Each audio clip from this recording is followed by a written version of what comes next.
န်ကုန်မြို့ရဲ့တိတ်ဆိတ်လွန်တဲ့လမ်းကျိုးလမ်းကြားတစ်ခုထဲမှာဦးဩဘာရဲ့အထူးအကင့်ဆိုင်ဆိုတာရှိပါတယ်။ဒီဆိုင်လေးကတခြားဆိုင်တွေလိုဆိုင်ဖို့အကြီးကြီးတွေမီးရောင်စုံတွေမရှိဘူး။ဒါပေမဲ့ညစီညတိုင်းဒီဆိုင်ရှိမှာဒိန်ကန်ခအနက်ကြီးတွေတန်းစီနေတတ်တယ်လို့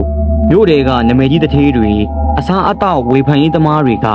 ဒီဆိုင်ရဲ့အထူးအသားကင်ကိုမြည်ဆန်းဖို့လားအတော်ကြာအောင်ကြိုတင်ပူကင်ပေးထားကြရပါတယ်။ကျွန်တော်ကတော့အစားအသောက်ဘလော့ဂါတစ်ယောက်ပါ။ဒီနေ့ကတော့ကျွန်တော်အတွက်အကံကောင်းတဲ့နေ့ပါပဲ။လွန်ခဲ့တဲ့3လလောက်ကတည်းက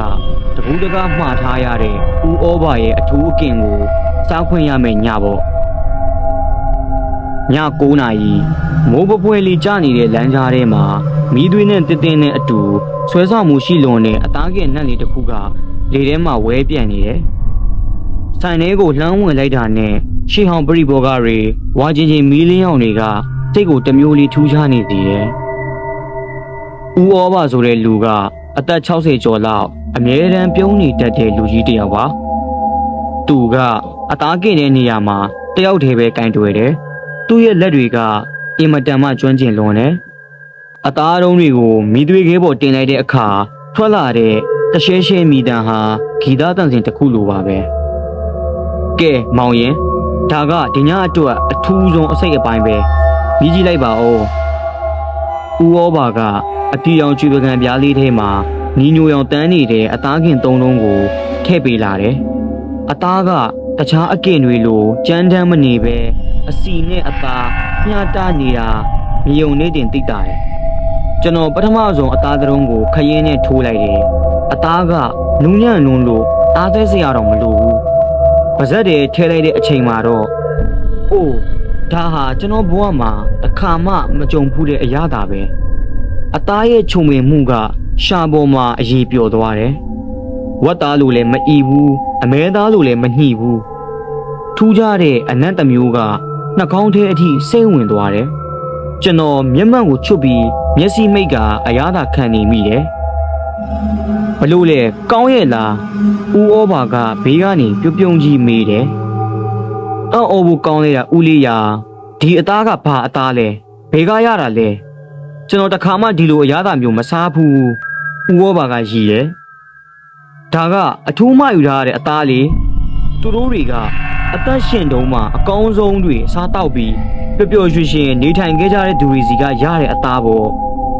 စိတ်ဖိစီးမှုကင်းတဲ့အသားမှဒီလိုနူးညံ့တာ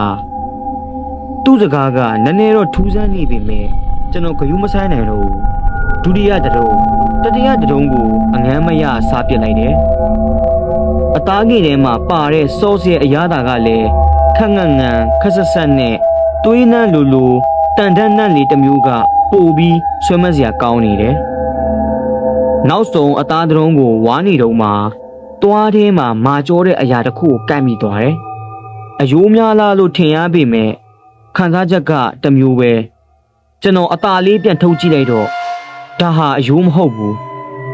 ပကံပေါ်ကိုကြားလာတာကသွေးစွန်းနေတဲ့ငွေရောင်လက်စွပ်လေးတစ်ခွင်းလက်စွပ်ရဲ့အတွင်ဘက်မှာ KZW ဆိုတဲ့အခရာလေးကိုထွင်းထားတယ်ကျွန်တော်နှလုံးခုန်တင်နေရမတက်ဖြစ်သွားတယ် KZW ဆိုတာလွန်ခဲ့တဲ့2ပတ်ကျော်လောက်ကမှပျောက်ဆုံးသွားတဲ့ကျွန်တော်ရဲ့အခင်ဆုံးတငယ်ချင်းကျော်စရာဝင်းရဲ့နာမည်အတူကောင်းမဟုတ်ဘူးလား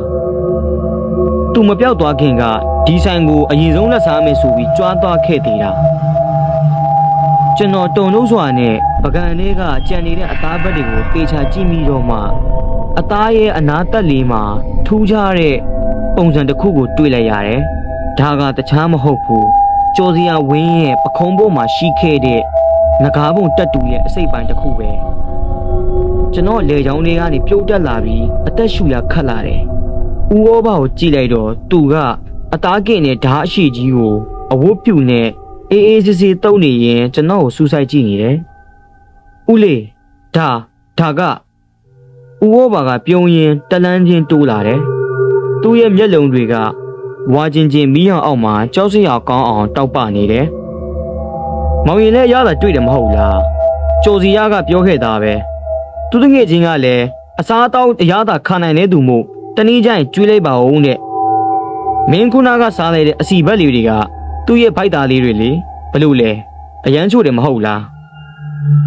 ကျွန်တော်အင်မတန်မှကြောက်ရွံ့သွားပြီးတော့အော်ဟစ်မိလိုက်တယ်ကျွန်တော်ရဲ့အော်တန်ကမိုးတန်တွေကြားမှာပျောက်ကွယ်သွားတယ်